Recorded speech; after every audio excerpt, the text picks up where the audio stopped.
I've had a different Rugrats-themed video in production since I finished up with Nance, but it's taking much longer than I anticipated. In the meantime, I thought we could do something else on theme with Rugrats. Let's evaluate a preschool. Charlotte Pickles and Lucy Carmichael both seem like successful, career-driven women who would want the best for their daughters in terms of education. So I'd like to think they'd pick the best possible preschool for the girls. Their institution of choice to begin Angelica and Susie's formal education is the Yes I Can Early Childhood Development Center. Did they choose correctly? Let's take a look at the information we can glean from the school's 4-episode run on Preschool Daze, plus the backdoor pilot episode from Rugrats proper, and find out for ourselves. First and foremost, let's look at the education the children at the Yes I Can Center receive. Circle time seems pretty standard, not much room to mess up there. We see some guided art projects, a fun dancing and movement activity. I boogie to my own drum, Miss Weimer. Learning to draw shapes, exploring outdoors to find different bugs, although it doesn't necessarily seem like they're taught anything about the bugs they find. They're just expected to ooh and ah at them. And finding things outdoors for a nature collage. This activity might be my favorite of their short guided ones. Not only does it get the kids outside and exploring, it allows them to express their creativity and experience different textures and smells. Nice touch. We don't see much of the curriculum of the classroom. We don't really see the kids learning letters or numbers, except a brief mention that Susie knows hers really well. Of course she does. Susie could speak fluent French as a 3-year-old. Mais j'ai mal aux oreilles pour les Français qui vont t'entendre. Au revoir. No one likes to show off, Susie. It doesn't really seem like they study specific topics either, unless you count things like the Bugs Are Our Friends activity. They don't seem to be reading many books either. Books! I need my books! I've been a bookworm since I was an infant, so this is particularly heinous to me. To be fair, some of these things might just not be interesting to show in a 20-minute TV episode, so we don't know for sure if they're truly missing from the classroom. I'll give the benefit of the doubt that at least some of this stuff is present, and it just happens off screen. The kids seem to have a lot of free play time, both indoors and outdoors. Outdoor play seems fine. It looks like there's a lot of different playground equipment to choose from. Indoor play, though, I do question a little bit. It seems like certain play areas you'd normally expect to see in a preschool simply aren't present. No dramatic play, no building area with blocks and trains, no sensory table, no section of easy-to-clean carpet toys for morning and before pickup. I would definitely like to see more variety in what's offered inside the room. Let's move on to the 2 big group projects we see from the Yes I Can Center. First, we have the news broadcast. On Career Day, Angelica announces that she wants to be A news anchor lady! And Susie wants to be a TV producer, so obviously the whole class is roped in to create a news show. Despite the lack of designated dramatic play area, this project fits in perfectly with the concept. It really allows the kids to step into these different roles and use their imaginations. Big fan. I definitely wouldn't have given the camera to Harold, aka the kid who locked himself in a room and didn't realize he could just open the door, but it seemed to turn out okay anyways. Now for the other big class project. Our school's esteemed headmaster, principal, whatever she is, Dr. Yeskel, assigns the kids to put on a play to impress reporters who are coming to feature the academy in a magazine. It's a play that Dr. Yeskel wrote about the life of George Washington.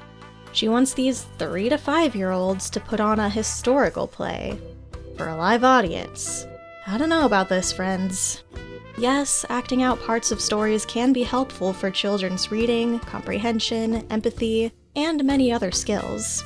And yes, there are child actors of this age group out there, but I'm not convinced that this particular play, with this group of kids performed in front of total strangers under the immense pressure placed on them by an authority figure, is developmentally appropriate. The play turns out to be a disaster, of course. Wow, I'm George and his daddy! But hey, the magazine reporters loved it, and that's what's important.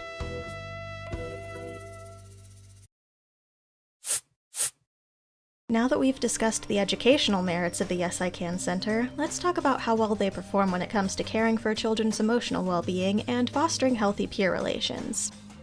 Before we get too far, I'd like to introduce you to a key player for this section. Savannah. You're tacky and I hate you. This menace was Angelica's nemesis in the Rugrats sequel series All Grown Up. So I suppose when this show was being written, they decided the girls' rivalry needed a prequel. Strap in, folks. Only good things can come from two mean girls in one school. With a name like Yes I Can, and with Dr. Yeskel's overall attitude during her 2 appearances, the school seemingly prioritizes self-empowerment. They have a special Yes I Can clap for when a student does something particularly noteworthy, but this clap is only utilized in 1 episode. The chore wheel is a great example of empowering students. Giving kids important jobs to do around the room helps build their confidence and independence. Angelica, for example, hated the job she was given at first, but she ends up taking her chalk duties super seriously. Definitely a step in the right direction. The teacher, Miss Weimer, also does her best to point out each child's strengths, despite constantly looking like she's losing her mind. It's time to talk about the bullying. Throughout the series, there are many examples of Angelica and friends behaving in absolutely appalling ways to each other, and only on certain occasions do they face any repercussions. I know Miss Weimer can't see everything that goes on in her room, but this is just way too much. Let's look at some of the things that happen right under this woman's nose. Angelica sticks the class hamster Fuzzbo down Harold's shirt to get his seat at circle time. Angelica loosens the glue cap to ruin Susie's art project.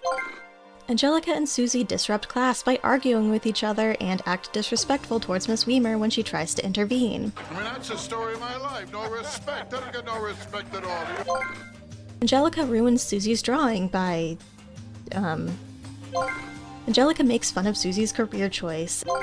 Angelica sabotages the other students in various ways, attempting to make a good news story. Jesus, the camera, hurry! Angelica bullies Clark Kent into a tree. This one does actually come with a punishment. She has to review her friendship words and clean Fuzzbo's cage. Angelica knocks over her crush Matthew's block tower with her Martha Washington costume. Savannah manipulates Angelica into wanting to be the cherry tree so that she could have the role of Martha to herself, and Miss Weimer, wanting to take the easy route, doesn't make absolutely certain that Angelica knows what the role she's asking for entails.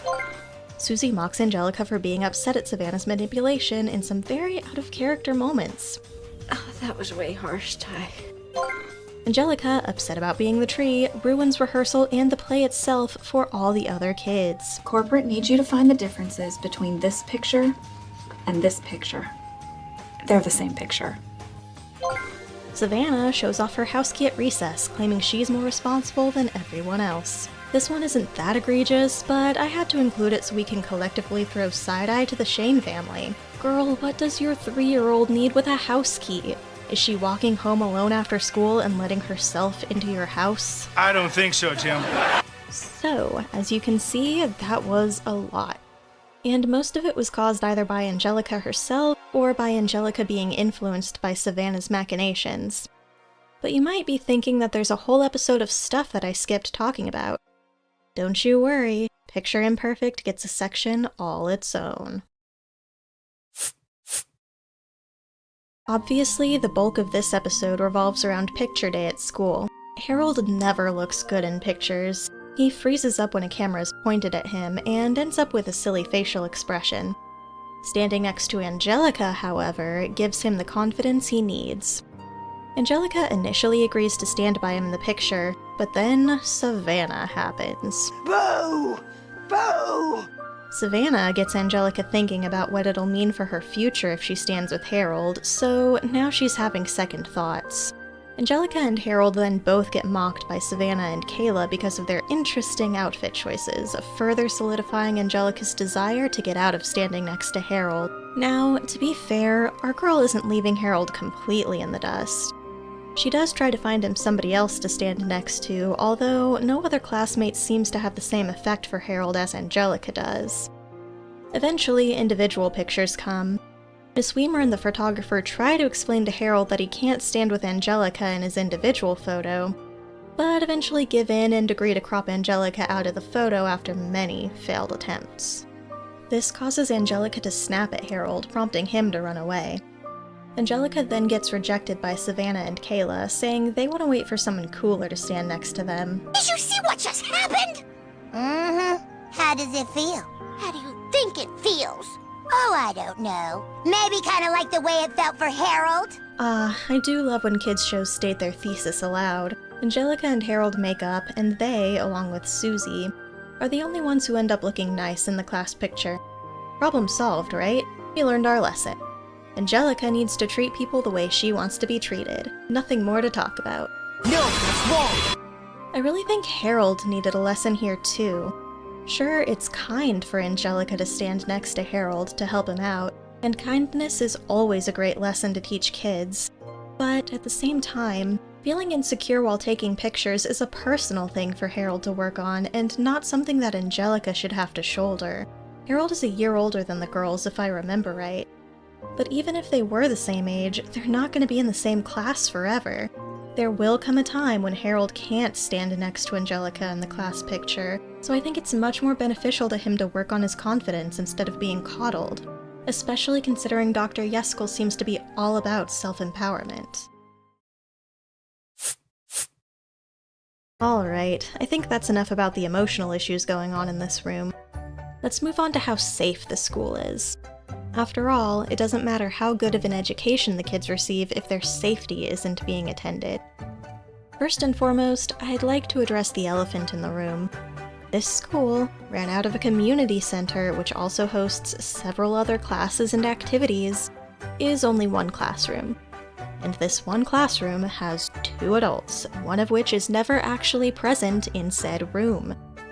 To me, it seems the majority of what we're about to cover could be fixed if Dr. Yeskel either came into the classroom more often, or hired an assistant teacher or para to help out Miss Weimer.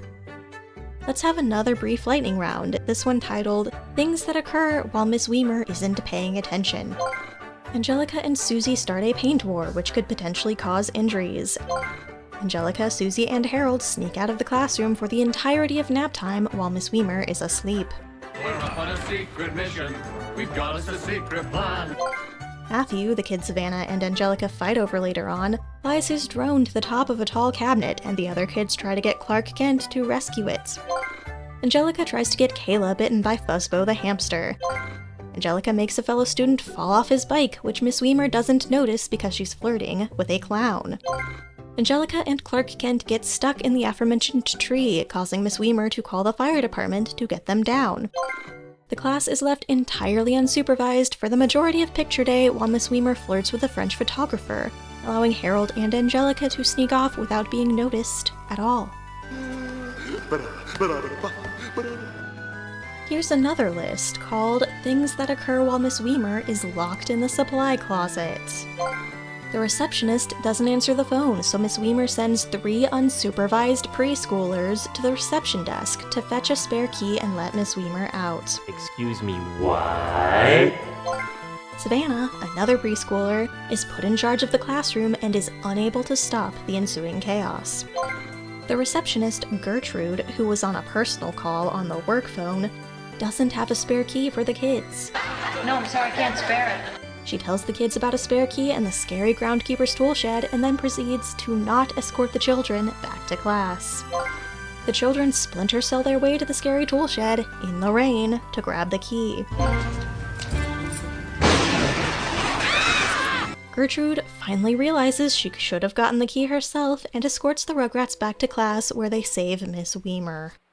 Yeah, it's a lot. But it doesn't stop there. I have one more complaint about the hazards of this room. Miss Weimer is constantly shown to lack control of her classroom, with the kids often literally running circles around her. This one isn't entirely Miss Weimer's fault. Just look at the setup of this room. There are no obstacles blocking this path at all. No shelves sectioning off different areas of play while also strategically blocking off running pathways. This room must look like a racetrack to these kids, especially when the center really seems to lack toys and activities like we talked about before.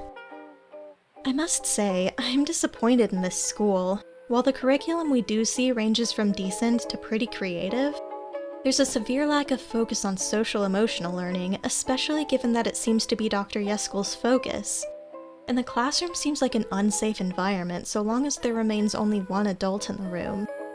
There's absolutely no excuse that these preschoolers should be walking around unsupervised as much as they do. I expected better from Charlotte and Lucy. This is absolutely not an institution that I would recommend you trust with your child. You may think I'm nitpicking or being too harsh on the Yes I Can Center, and perhaps I am. But hey, sometimes the devil's in the details for us rogues. Stop it! It's just not okay to torture yourself like this! You're a genius! No! We! Do you really think? I am a preschool teacher. It is my job to recognize the highly gifted! Would you do something for me? Anything! Another juice box, s'il vous plaît. Okie dokie, Domin, okay! But of course,